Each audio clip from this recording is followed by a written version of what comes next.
Magandang araw sa ating lahat. Ako nga po pala si Veronica Dosaran, ang pangalawang taga-ulat ng pangkat-4. At ang aking tatalakayin ngayon ay karugtong ng iniulat ni Ginoong Lumaya.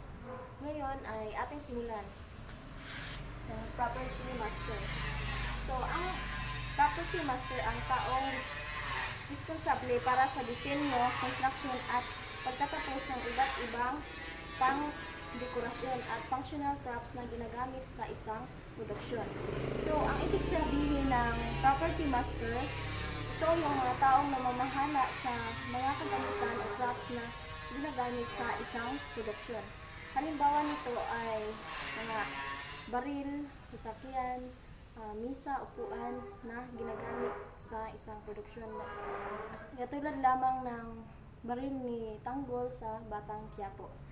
So, ngayon naman ay dumako tayo sa Master Electrician. Ang Master Electrician ay ang taong may pananagutan sa pagkuha, pag-install, at pagpapanatili ng lahat ng kagamitan sa pag-iilaw at pangangasiwa ng mga tauhan na naghang, nakatuon at nagpapatakbo ng mga kagamitan sa pag-iilaw. So, ang Master Electrician ay siyang namamahala sa lahat ng ilaw na ginagamit sa isang produksyon upang magbigay epekto sa entablado or sa eksena. So, halimbawa nito ay sa Encantadia na kung saan ang Master Electrician ay nag-set up ng special na ilaw lalo na sa mga eksena sa mundo ng Encantadia at sa mga brilyante na kumakatawan sa mga elemento ng kalikasan katulad ng hangin, apoy, tubig, lupa. Ngayon naman ay pumunta tayo sa wardrobe supervisor. So, ang wardrobe supervisor ay ang taong may pananagutan sa pagtatayo ng mga costume o mga kasuotan na ginagamit sa isang produksyon. So, halimbawa nito ay ang mga kasuotan o ang costume ni na Teresita Bromeo at Adelina sa Pulang Araw. So, ngayon naman ay dumako tayo sa Assistant Stage Manager. Ang Assistant Stage Manager ay ang mga taong responsable para sa pagpapahatid ng impormasyon mula sa manager ng entablado sa mga miyembro ng kumpanya.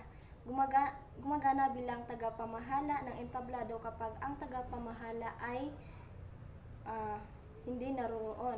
Kumbaga, ang assistant stage manager ay siyang mahalili sa stage manager kapag wala ito. Ang assistant stage manager rin ay siyang tumutulong sa stage manager sa pagpapatakbo ng isang produksyon at siya rin ay tumutulong din sa pag-aayos ng mga aktor, pag-check ng mga props at pag-iinsayo ng mga eksena.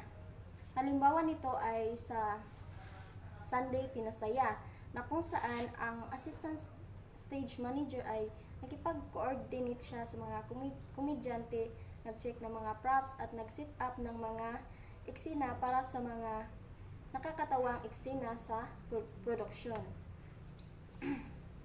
So, panghuli ay ang paint charge. Ang paint charge ay tumutulong sa nakamamanghang taga-disenyo sa pamamagitan ng pagtatago ng discarding pintura upang makamit ang higit sa lahat ng itsura o pag-aayos. So, ang paint charge ay siyang tumutulong sa mga taga-disenyo sa paggamit ng pintura upang makamit ang nais na epekto sa isang produksyon.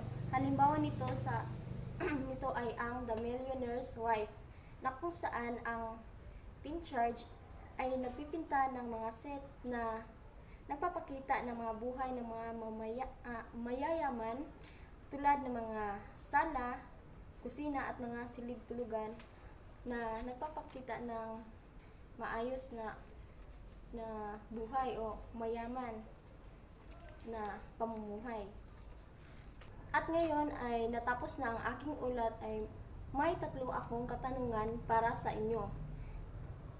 Una, paano nakakaapekto ang mahusay na komunikasyon sa pagitan ng iba't ibang tungkulin sa kalidad ng produksyon?